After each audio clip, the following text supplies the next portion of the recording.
자, 저는 오늘 사도행전 이제 50번째 말씀을 서로 나누고자 합니다. 우리가 지난주에도 이제 말씀을 나눴지만, 지난주에 제가 다루지 않은 부분이 있는데, 5절부터 9절까지의 말씀은 다루지를 않았습니다. 자, 유대인들은 시기하여 저자의 어떤 불량한 사람들을 데리고 때를 지어 성읍을 소동하게 하고, 야손의 집에 침입하여 그들을 백성에게 끌어내려고 찾았으나 발견하지 못하며 야손과 및 형제들을 끌고 읍장들 앞에 가서 소리질러 이르되, 천하를 어지럽게 하던 이 사람들이 여기도 이름에 야손이 그들을 맞아들였도다. 이 사람들이 다 가이사의 명을 거역하여 말하되, 다른 임금 곧 예수라는 이가 있다 하더이다 하니, 무리와 읍장들이 이 말을 듣고 소동하여 야손과 그 나머지 사람들에게 보석금을 받고 놓아주니라. 그래서 이제 10절에 밤에 형제들이 곧 바울과 시라를 베레아로 보내니 이랬어요. 그래서 베레아로 가서 말씀을 증거하는데, 이 베레아에 있는 사람들은 그런 대로 또 점잖고 신사적이에요. 그래서 말씀을 잘 또 받아들였습니다. 살만했습니다. 이제 이곳에 좀 머물면서 정말 사도 바울이 증거하고 싶은 말씀을 마음껏 증거하나 했어요. 그랬더니 웬일입니까? 또 이제 다시 이 사람들이 옵니다. 그래서 어떻게 했냐? 무리를 움직여 소동하게 하고는 그래요. 그러니까 사도 바울이 지금 이제 우리 그 13장에 안수를 받고 이렇게 이제 선교를 출발하면서부터 계속해서 따라오는 단어가 뭐냐? 박해와 환난이라는 단어가 계속해서 따라오고 있습니다.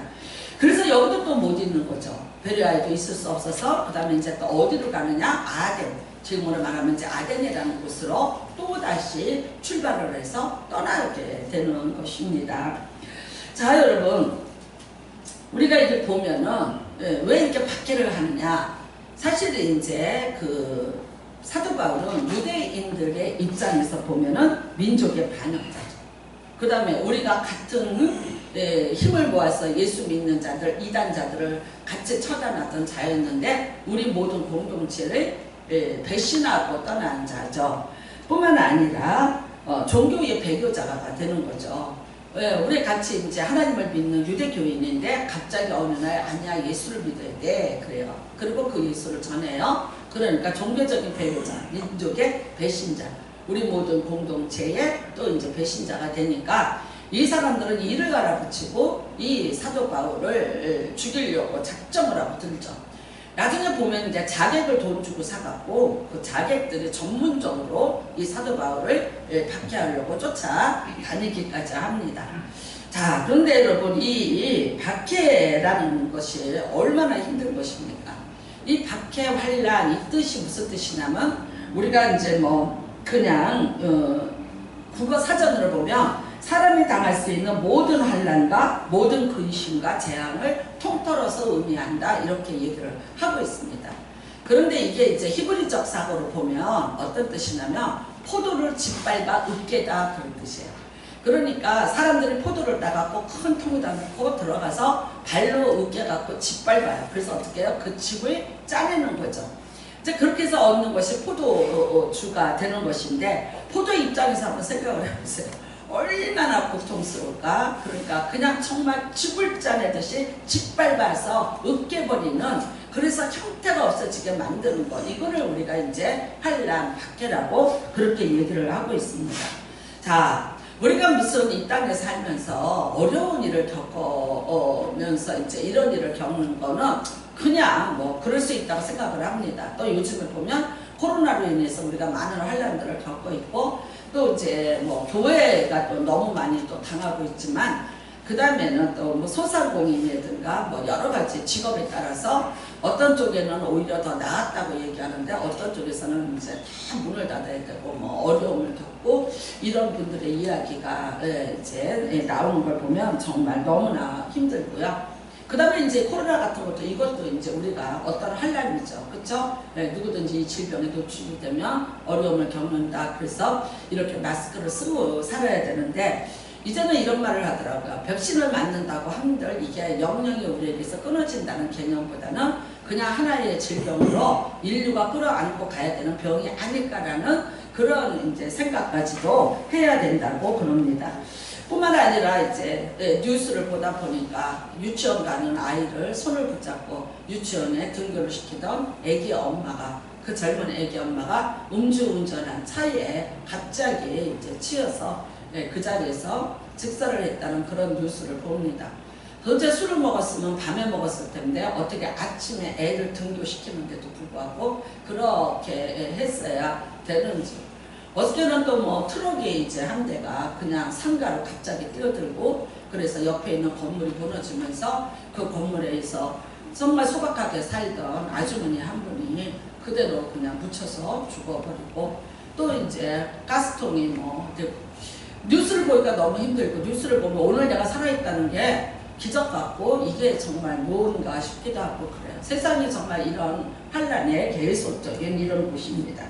그런데 이런 것은 뭐 우리가 인생에 살면서 어쩔 수 없이 겪어내야 되는가 보다라고 하지만, 사도 바울은 사실은 환란을 당할 이유가 없잖아요. 하나님이 명령하셨고 또 예수님이 기뻐하시는 일을 하기 위해서 그가 길을 떠난 거죠. 그런데도 불구하고 계속해서 이 환란이 멈춰지지가 않습니다. 사실 뭐 여기뿐만인가요? 나중에 사도행전 20장에 보면 환란과 박해가 나를 기다리고 있다고 말하고 있습니다. 사도 바울이 14장에 떠나면서 뭐라 그러냐면 나 환란을 많이 당할 거야 라고 이미 얘기를 하고요. 그러면서 그의 행전은 그야말로 선교의 행전이 어떤 무슨 뭐 선교를 위한 것이라기보다는 환란을 당하고 환란에 의해서 개입되고 환란에 의해서 움직이는 것 같아. 그렇게 보이지 않습니까? 왜 그러냐면 내가 여기 와서 이 빌립보에서도 내가 복음을 전해, 루스드라에서도 내가 복음을 전해. 근데 루스드라에서도 매 맞아서 쫓겨났고요. 그래서 또 쫓겨났고, 그래서 또 이제 예수님이 빌립보로 가라 그랬으니까 빌립보로 왔는데 거기에서도 또 이제 매를 맞고 감옥에 또 갇혔고요. 그러면서 또 거기서도 이제 쫓겨났어요. 그래서 또 할 수 없이 또 이제 장소를 옮겼었고, 그런데 거기서도 또 이제 쫓겨나게 되고, 그래서 또 이제 여기 베리아까지 왔는데도 불구하고 베리아에서도 또 어쩔 수 없는 거예요. 그래서 또 쫓겨나는 거죠. 우리가 선교를 한다면 여러분 어떤 계획에 의해서 움직이고 또 어떤 그런 일정에 의해서 움직여야 되는데, 사도 바울의 일정은 가만히 보면 환란 때문에 움직이고 있는 거예요.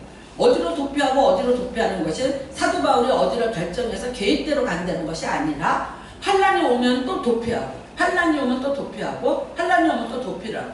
그러니까 결국은요, 사도 바울의 모든 선교 여정을 누가 끌고 가는 것 같아요? 환란이 끌고 가는 것 같이 이렇게 보이는 거예요.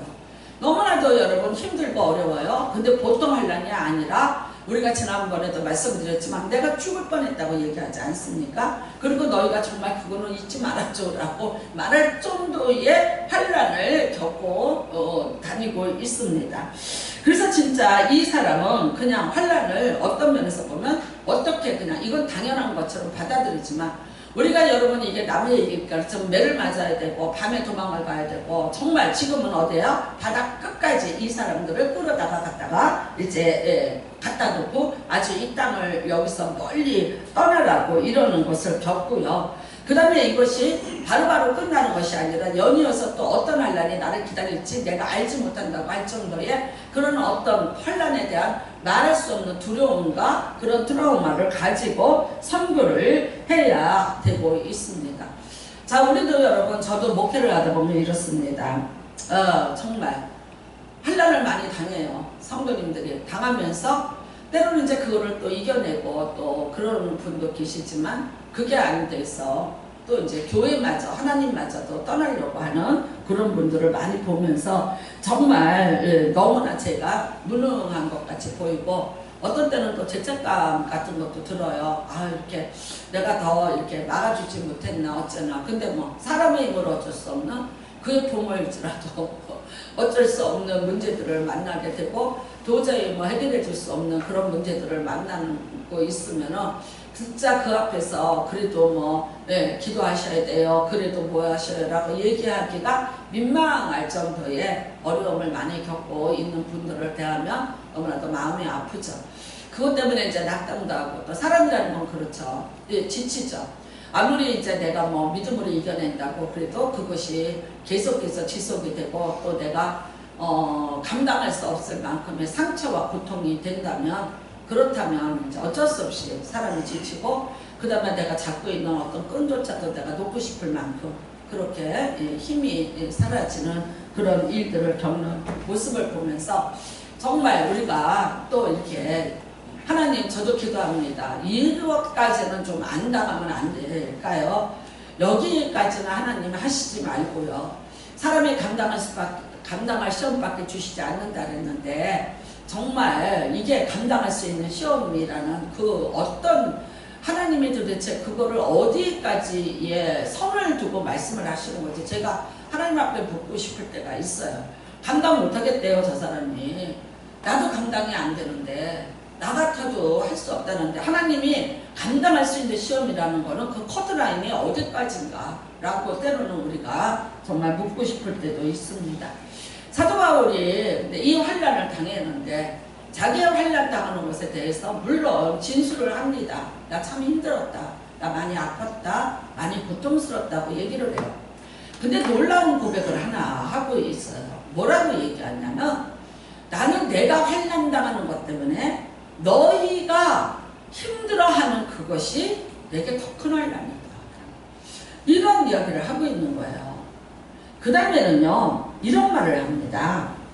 고린도후서 1장 6절에 나는 이 환난을 통하여 너희의 위로와 구원을 위해서 내가 이 환난을 당하고 있는데 나 진짜 어렵고 힘든데 그런데 내가 받는 환난이 너희에게 어떤 위로가 된다면 그리고 너희를 어떻게 구원하는 데에 이것이 도움이 된다면 나는 오히려 이 환난 당한 것이 되게 큰 위로가 된다. 이런 말을 해요.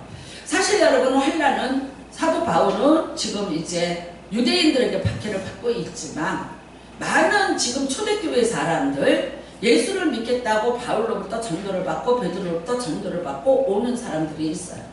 이 사람들도 바울 못지않은 환난을 겪고 있습니다. 왜 그렇습니까?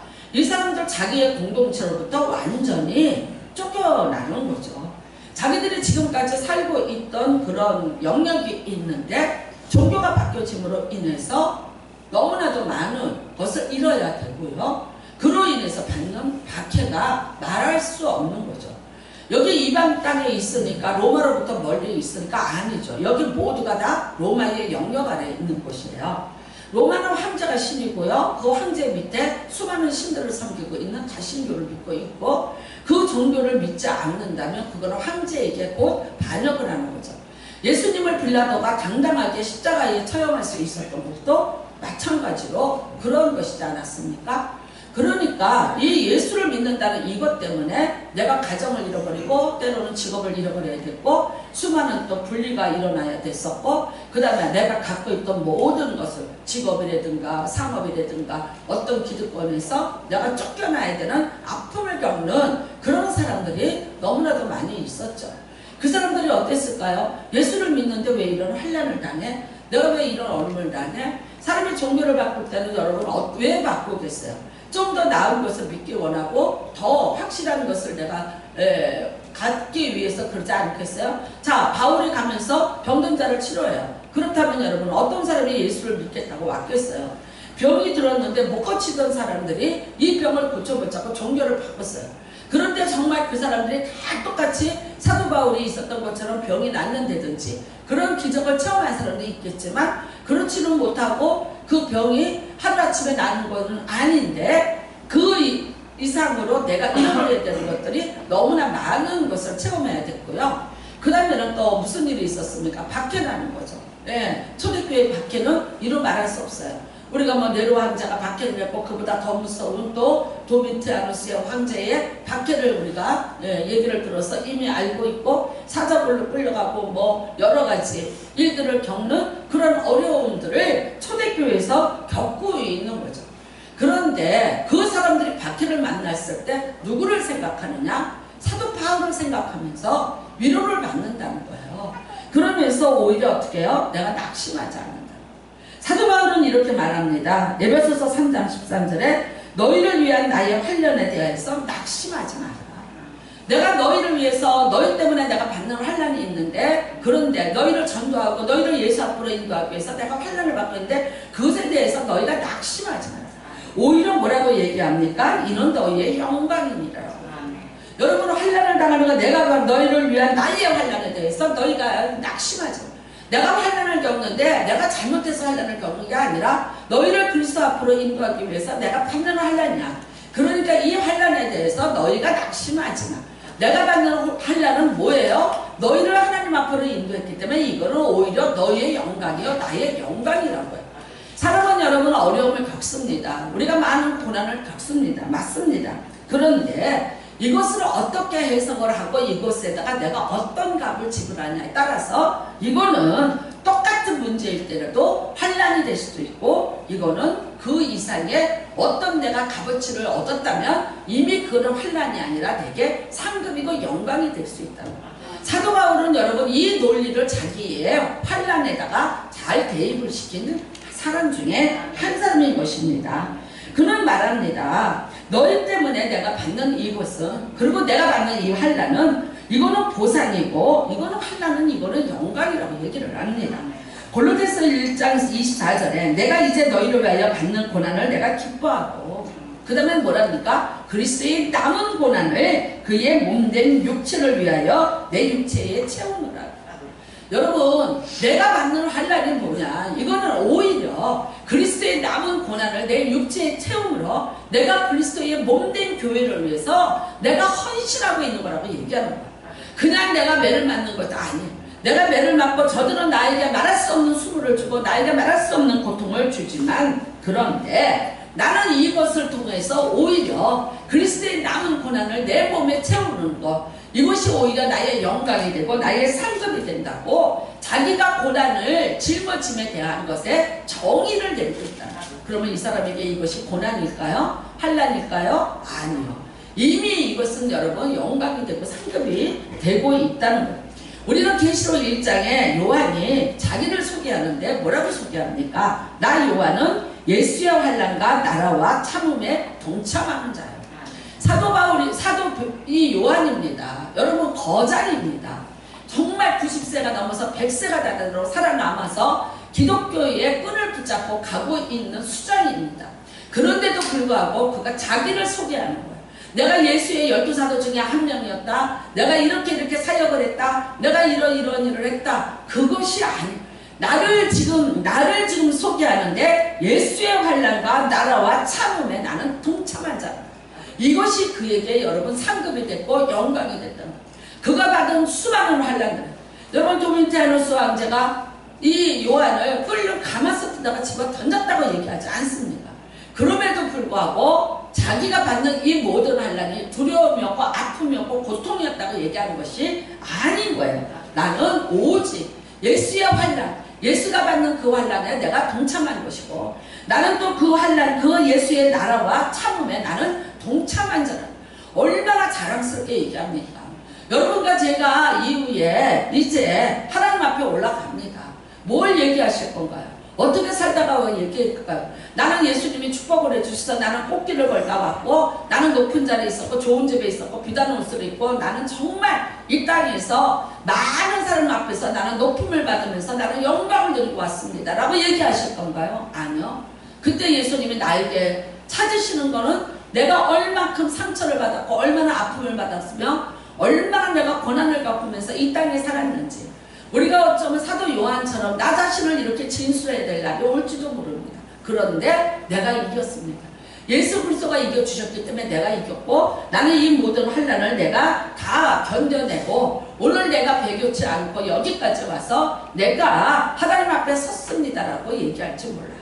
여러분 누군가 이런 얘기를 하더라고요. 요즘에 천국에 갔는데 예수님이 이러시더래. 나 너 모른다. 왜 그래요? 그래서 이 사람이 얼른 주민증을 꺼내줬대. 여기 보라고. 그랬더니 베드로가 옆에 섰다가 이러더래요. 달라. 너를 갖다가 인정해 줄 수가 없어. 왜 그랬어요? 주민증은 옛날에 찍었는데 얼굴은 성형을해서 바뀐 거야. 그러니까 이게 천국에서 못 알아보더라고요. 그러니까 성형을 해도 대충 하셔야 돼. 알아볼 수 있을 정도로만 그랬는데 딱 그거더래요. 이 사람이 내가 흔적이 있다. 흔적이 있습니다. 네. 내가 상처받은 흔적이 있습니다. 그러면 꺼내면서 상처를 꺼냈더니 맞다. 여러분, 예전에 우리가 이 사람을 모르시나요? KBS에서 이제 사람 찾는 게 있었어요. 6.25 때 헤어지고 뭐 이래서 헤어지고 저래서 헤어지고 다 잊어버렸어요. 너무 많이 세월이 지났잖아요. 그렇게 할 수 있는 걸 왜 그때서야 했는지. 너무 세월이 지났어. 그래서 못 알아보는 거죠. 이북에서 어렸을 때 헤어졌어요. 근데 정말 내 형제인지. 근데 딱 이렇게 얘기하더라고요. 엄마가 너 엉덩이에 그때 연탄불에 데인 자국이 있어. 그 엄마는요, 그 상처를 기억하는 거예요. 너 그때 머리에 어떻게 돼갖고 거기에 꼬맨 자리 있어. 엄마들이 상처를 얘기하면요, 백발백중해요. 지금같이 DNA 이거 안 해도 되고, 이거 가서 피 뽑아서 검사하는 거 안 해도 되고, 어떻게 해요? 염색제 실험하는 것보다 더 정확한 거 뭡니까? 상처, 고통. 그러니까 갑자기 울면서 맞아, 나 여기에 머리에 나 대인 자국이 있어. 그러면요, 그 다음에는 알아볼 것도 없는 거예요. 맞는 거예요. 여러분, 우리가 이 땅에서 참 많은 고난과 환난을 겪어. 어쩔 수 없이 겪는 것도 있고, 내가 겪지 않았는데 겪게도 되는 것도 있어요. 우리도 때로는 내가 그 고난을 겪지 않을 때는 왜 저런 고난을 겪지? 라고 말할 때도 있어요.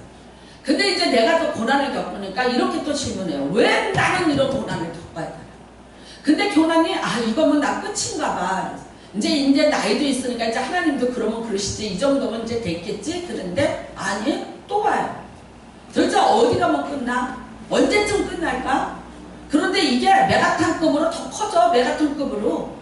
그러니까요, 더 미치겠어. 아니, 내가 예수를 그만큼 믿고 내가 이렇게 살고 내가 이렇게 하고 더 내가 주님 앞에 있다고 나는 생각을 하는데 왜 시험을 오는데 이렇게 더 크게 오고 내가 정말 이거는 수치고 아픔이고 고통이고 내가 감당할 수 없는 일들을 겪게 하느냐고 우리 이런 질문해요. 네, 여러분, 제가 이 말씀을 묵상하다 이 말씀을 찾았어요. 베드로전서 4장 1절에요.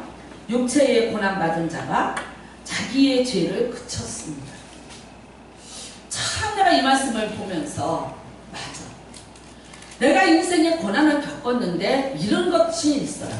많은 것을 잃었어요. 고난 때문에. 근데 고난 때문에 내가 정말 얻은 게 뭐냐? 그럴 때마다 내가 한 가지 깨달은 건 뭐예요? 하나님 앞에서 나를 다시 살펴보고 나를 다시 체크하고는 그런 기회가 됐더라고요.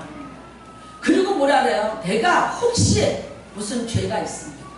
내가 알지 못하는 어떤 죄가 있습니까? 내가 어떤 일을 했던 일이 있습니까? 이거를 질문하게 되고 그 다음에는요, 이거를 놓고 이거를 말하자면 끊어내는 그런 어떤 은혜로 내가 돌았을 때가 있었다는 거예요.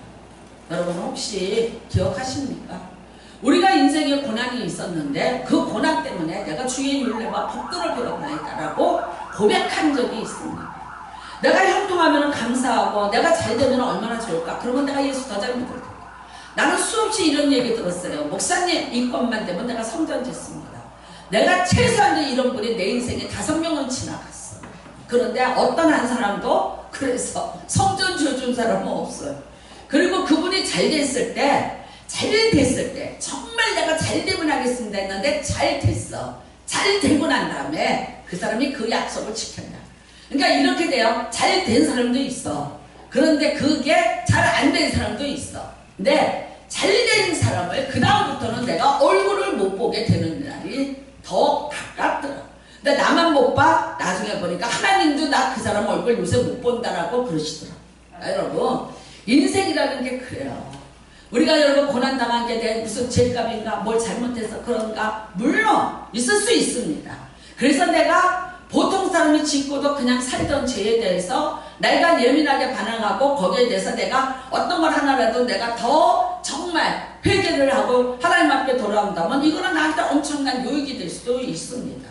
그렇지만 여러분 환난이라는 것이 그거를 통해서 내가 정말 내가 하나님 앞에 가까이 왔다면 그거는 내가 저주를 받은 것도 아니고 그게 이미 환난이 아니라 나는 더 놀라운 하나님의 은혜를 받았어요. 내가 남보다 더 큰 어려움을 겪어서 내가 더 하나님 앞에 진실로 가까이 왔다면 불행한 사람 사람은 어떤 사람이냐? 환난을 당했는데도 하나님을 찾지 못하고 환난을 당했는데도 왜 이 환난을 당하는지 사람을 보면서 원망을 하면서 하나님을 찾지 않는 자는 불행한 자예요. 그 사람은 환난이고 그 사람은 훈련이고 그 사람은 재앙이에요. 그렇지만 여러분, 내가 이 환난 때문에 하나님을 찾았고 내가 이 환난 때문에 만일 내가 정말 내 죄를 깨닫고 그리고 내가 이 환난 때문에 내가 살아야 되는 인생의 목적이 바뀌었고 내가 이 환난 때문에 내가 예수 그리스도 앞에서 내가 누구인지 어떻게 살아야 되는지를 깨달았다면 그거는 그 사람에게 환난이 아닙니다. 이미 여러분 엄청난 은혜를 받은 줄로 믿으시기를 바랍니다. 우리는 여러분 예루살렘 교회가 환난을 당합니다. 스데반의 사건입니다. 죽었습니다. 7집사 중에 한 사람입니다. 그런데 그들의 아주 무지막지한 그 환난을 통해서 돌에 맞아서 죽었습니다. 그랬는데 사도행전 11장 19절에 뭐라고 얘기를 하냐면 환난을 인하여 그들이 흩어졌다고 얘기하고 있습니다. 자, 환난 때문에 예루살렘 교회가 흩어졌습니다. 근데 여러분, 예루살렘 교회가 망했습니까? 맞아요. 거의 망해갔습니다. 하루에 3,000명씩 회개하던 교회에 스데반이 죽는 걸 보고 사람들이 흩어졌고 성도들이 다 제갈 곳으로 가버리고 난리가 났어요. 그래서 어떻게 됐습니까? 여러분, 교회가 하나가 눈앞에서 사라지고 그 부흥되던 교회가 없어져서 그래서 우리 모두가 다 망하고 우리 모두는 끝장났다고 보십니까? 아닙니다. 어떤 일이 있습니까? 그로부터 기독교는 12명 사도에 의한 예루살렘의 교회가 아니라 세계 온 세상에 예수 그리스도를 전하는 기독교로 전환이 되었다는 겁니다. 만일 그때 스데반 사건이 없이 흩어지지 않았더라면 계속해서 유대인들인 12명의 사도들에 의해서 예루살렘에 모여있는 단지 예루살렘과 이스라엘을 위한 기독교일 뿐이었고 예수 그리스도는 거기에 국한된 또 하나의 종교의 창시자일 뿐이에요. 그렇지만 여러분, 환난이 있었기 때문에 그들은 흩어졌는데 그 흩어진 것이 마치 불씨처럼 흩어지면서 기독교가 온 세상으로 전파가 되었고 오늘 우리가 여기에 있는 것입니다. 저는 성경을 보면 어떤 사람이 환난을 안 당한 사람이 있습니까? 어떤 사람이 여러분 박해를 안 받은 자가 있습니까? 그런데 그 박해와 환난을 당하면서 그들이 어떻게 됐나요? 죽었나요? 거꾸로졌나요? 아니요. 생명이 있는 것은 여러분 죽거나 거꾸로지지 않습니다. 어차피 죽은 나무는 죽은 거니까 거꾸로지지만 살아있는 존재는 결코 박해가 와도 핍박이 와도 절대 그거는 거꾸로지지 않는다. 나는 얘기를 들었어요. 감자를 하나 심었어. 모종을 했어. 그 다음에 어떻게 해요? 꼭꼭 밟아줘요. 그 입장에서 보면 그거는 짓밟힘이고 환난이에요. 그런데 어떻게 해요? 그래야지 거기서부터 단단하게 살아서 남을 수가 있는 거야.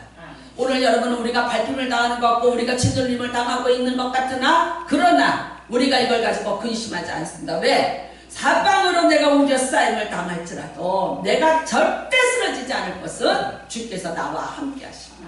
아멘. 믿으시기를 바랍니다. 히브리서 2장 18절에 자기가 고난 당하셨은즉 즉 시험받는 자들을 능히 도우시리라. 우리는 누가 돕고 있습니까? 예수님이 직접 돕고 있는 것을 믿으시기를 바랍니다. 요한복음 16장 33절에 세상에서는 너희가 환난을 당하나 담대하라 내가 세상을 이기었노라. 여러분과 예수님이 함께 계세요. 여러분이 내가 보이고 문제가 보이는데 예수님이 안 보이면 우리는 백정백해합니다. 그러나 이미 이것을 이겨내신 사망의 권세조차도 이겨내신 예수 그리스도를 여러분이 본다면 어떤 환난인가 박혀있지라도 거기에서 다시 일어날 수 있는 힘을 얻게 될 줄 믿으시기를 바랍니다. 우리나라에 영국의 바이올리니스트가 와서 5,000원짜리 샌드위치를 먹었답니다. 사 먹었는데 그런데 5,000원짜리 샌드위치 맛있게 먹다가 그 사람이 도둑을 맞은 게 하나 있습니다. 21억짜리 바이올린을 도둑을 맞았답니다. 이게 영국 신문에 난 사건이에요. 그래서 영국 신문에 뭐라고 났냐? 한국에 가서 5,000원짜리 샌드위치와 21억짜리 바이올린을 바꿨네. 이렇게 났다는 거예요. 참 약간은 창피한 얘기죠. 그쵸? 그러니까 우리나라에 누가 도둑질을 해갔는데 설마니 그렇게 비싼 건 줄 알았겠습니까? 그 도둑이. 근데 그게 21억짜리예요. 왜 누구 거느냐? 여러분이 너무나 잘 아시죠? 스트라바리우스라는 사람 거예요. 근데 이게 한 500대가 있다는데 다 거짓말이고 진짜는 5, 60대가 남아있답니다. 네, 여러분 이게 왜 이렇게 비싸냐면요. 이 스트라바리우스가 16세기 사람이에요. 이태리 사람인데 근데 이때 어떤 일이 있었냐. 스위스 몽블랑 산으로부터 얼음이 내려오고 빙하가 쏟아져서 그 이태리의 산에 소빙하기가 왔대요. 그게 큰 빙하기는 아닌데 작은 빙하에 얼음이 묻히는 그런 때가 있었답니다. 이게 한 100여 년을 거기에 묻혀 있었던 때가 있었다는 거예요. 그런데 이 사람이 아마 그 근처 살았나 봐. 바이올린을 만드는데 거기 묻혀 있던 그 나무를 꺼내다가 바이올린을 만든 거예요. 그러니까 여러분 이 나무는 어떻게 됐냐? 자라지를 못했죠. 여름이 있고 가을이 있고 겨울이 있어야 나무가 자라면서 나이대가 생길 건데 이거는 혹한에다가 빙하 속에 갇혀있던 나무니까 자라지를 못하고 나이대가 그대로 있었던 거예요. 그러니까 결국 뭐냐? 이걸로 바이올린을 만드니까 소리가 균일하게 난다는 거예요. 나이대가 똑같으니까 소리가 균일하게 나온다는 거예요. 어떤 거는 나이대가 크고 어떤 건 작으면 큰 거에서는 좀 크게 나올 거고 이게 이럴 텐데 이거는 그렇지 않다는 거예요. 그래서 지금 이게 이제 명악기가 되는 거죠. 전 세계에 5, 60대밖에 없고 우리나라 뭐 정경화가 가졌다는데 그게 이제 아니라는 거죠. 진짜 진품은 아니었다는 말이 있다는 거예요. 5, 60대가 있는데 누가 소장하고 있는 조차도 그게 밝혀지지 않아서 21억이라고 하지만 21억 그 이상의 가치를 가지고 있다는 거예요. 여러분 보세요. 좋은 환경에서 자란 아프리카에서 자란 나무들 못 씁니다. 악기로는 못 써요. 우리가 여러분 이렇게 아시아 같은 것은 비가 많이 오고 나무들이 잘 크게 잘 자라줘요. 그런 것들은요. 잘라서 가구로는 써요. 그렇지만 좋고 비싼 가구로는 아니에요. 이런 명기가 되려면 어떻게 되냐. 결국은 혹한을 이겨낸 나무만이 명기가 되더라고요.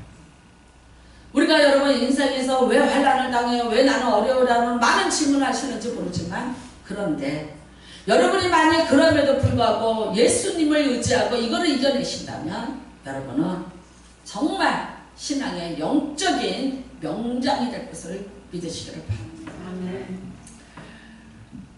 어떤 왕이 사람들에게 가장 이 세상에서 편안한 평안을 주는 그림을 그려와라 그랬대요.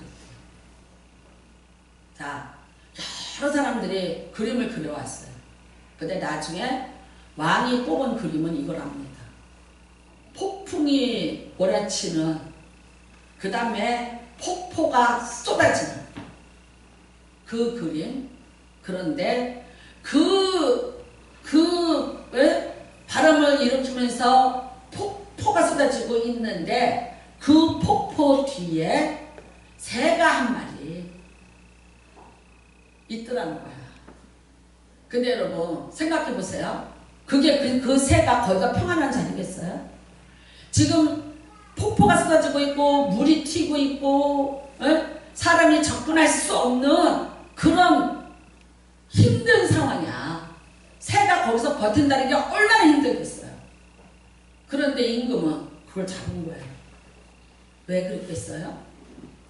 거기에 어떤 정적이, 어떤 새를 부리는 적이 그 폭포를 뚫고 오겠어. 그러니까 어떻게 해요? 앞에 보이는 거는 폭풍이고, 앞에 보이는 건 물보라고, 앞에 보이는 거는 말할 수 없는 폭포가 쏟아지는데 새는 그 뒤에서 가장 안전한 평안을 부르는 거예요.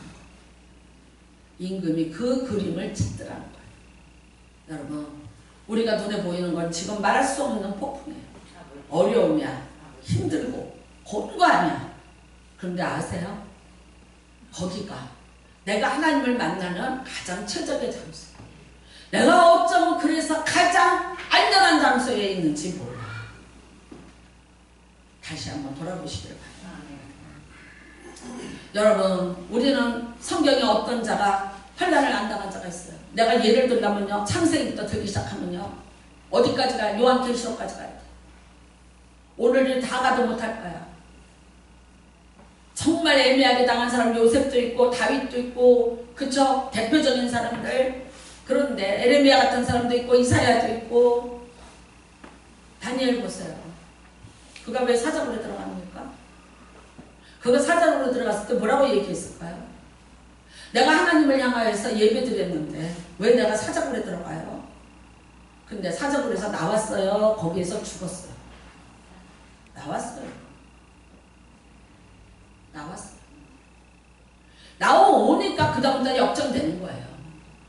근데 사자가 배고픈 사자들을 우글거리고 놀았는데 다니엘이 떨어졌는데 다니엘 몸에 악취가 나요. 다니엘이 갑옷을 입었어요. 왜 못 잡아먹어요? 사자의 힘을 막으신 이가 누구예요? 하나님이. 하나님이 어디 계셔요? 거기에 계세요. 거기. 그리고 거기서 나왔어. 나왔더니 그 다리오 왕이 뭐라고 얘기해요? 네 하나님이 최고야. 네 하나님 외에 더 신이 없어. 네 하나님이 최고야. 그 다음에 하는 말 뭐예요? 너는 이제부터 이 나라의 최고야. 여러분, 이것 때문에 거기에 포로로 끌려있던 이스라엘 백성들 자존감이 회복됐겠죠? 눈치 보면서 늘 전전긍긍하고 살던 포로 인생들, 우리 하나님이 최고가 되니까 그들의 인생이 어떻게 됐겠어요? 최고가 됩니다.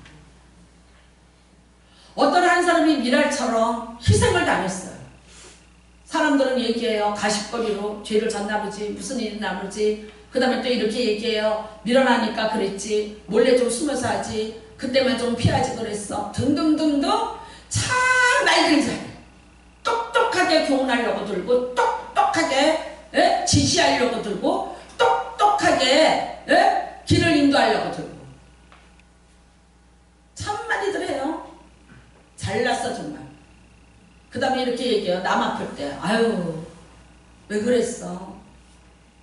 제가 아플 때 좋은 얘기라고 했는데 상처받는 얘기가 그렇게 많더라고요. 그래서 상담은 여러분 차라리 가만히 있고 입 다물고 있는 게 최고예요. 그 사람이 힘들다 할 때 힘들지 같이 공감해 주는 거 외에는 하지 말아야 된다는 거야. 어떤 말도 이게 와서 안 들어와요.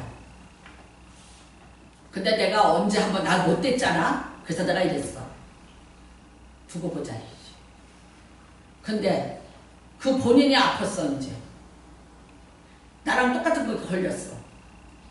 그런데 그렇게 잘 가르치더니 본인은 난리가 나더라고. 본인은 이틀 동안에 병원을 3군데를 가.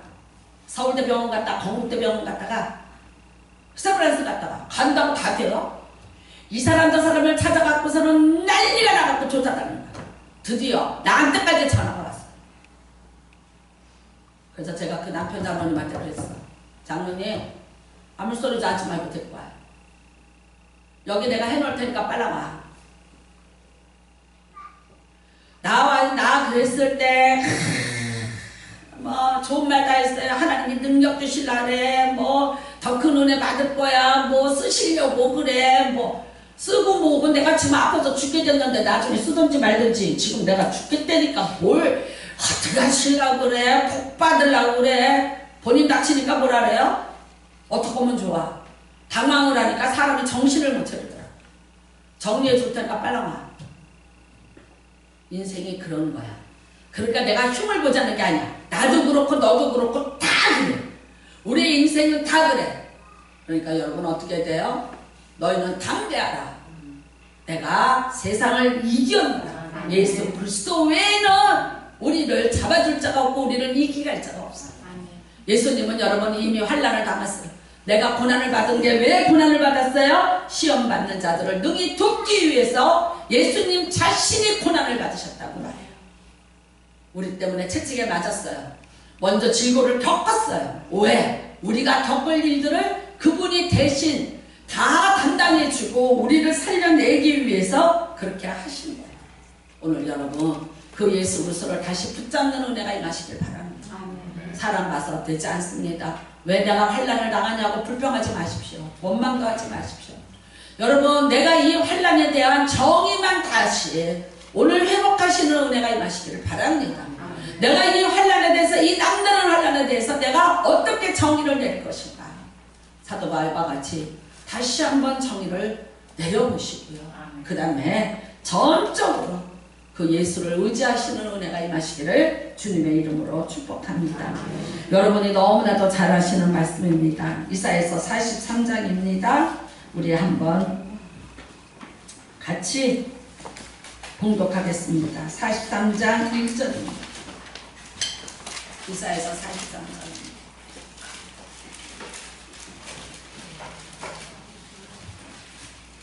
구약성경 1019면입니다.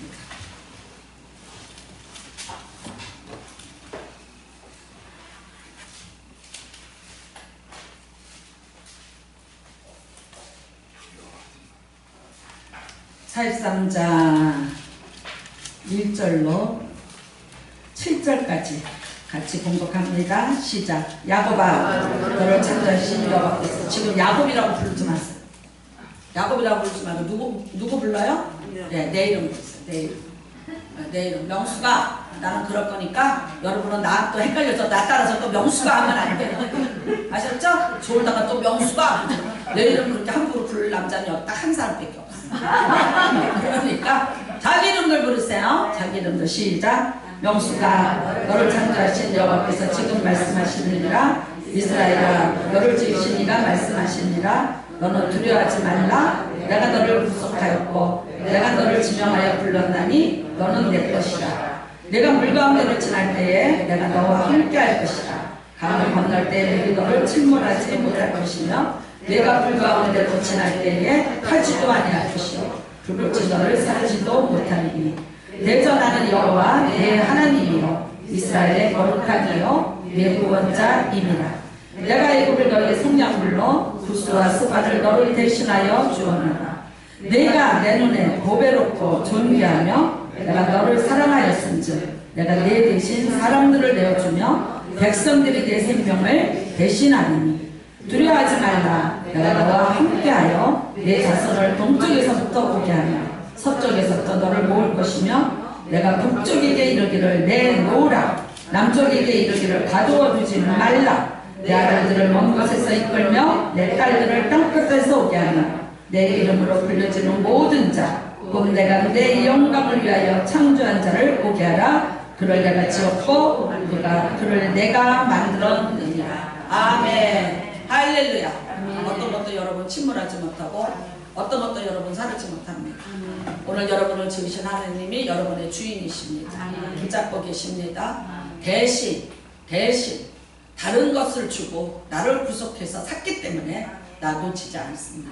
오늘 이 믿음 가지시고 이 담대함을 가지시기를 주님의 이름으로 축복합니다. 환난을 당했으나 담대하라. 내가 세상을 이겨낸다. 예수님의 말씀 여러분이 믿으시고 예수님의 이름을 부르면서 오늘도 승리하십시오. 그리고 기도하십시오. 방법 없습니다. 우리는 이번 금요일날 정말 많이 쫓으면서 기도했습니다. 많이 쫓았다는 게 증명이 됐습니다. 제가 그랬죠. 내가 귀신을 쫓았는데 귀신이 안 움직이고 가만히 있으면 뭐야? 에? 별 기도가 아니야. 근데 귀신이 난리를 쳐. 그러면 뭐요? 진짜 기도가 된 거야. 그치? 어제 난리 치더라. 난리 쳤는데 이겼어. 이기는 방법은 딱 이거예요. 난리 치니까 화는 났어. 근데 어떻게 해라? 빨리 회개하라. 빨리 회개했어요. 그랬더니 잘 넘어갔어. 잘 됐어. 그러니까 여러분 이긴 거야. 할렐루야. 이겼어요. 그러니까 어떻게 돼? 귀신 많이 나갔으니까 승리한다. 기도해야 된다. 아시죠? 기도합시다. 우리 찬송가입니다. 일어나 걸어라. 한 장 뜨겁게 부르시고 오늘 기도하십니다. 여러분 기도하시면서 여러분의 환난 기도하시는데 오늘 특별히 제가 기도 부탁드립니다. 혜림이가 교회를 왔어요.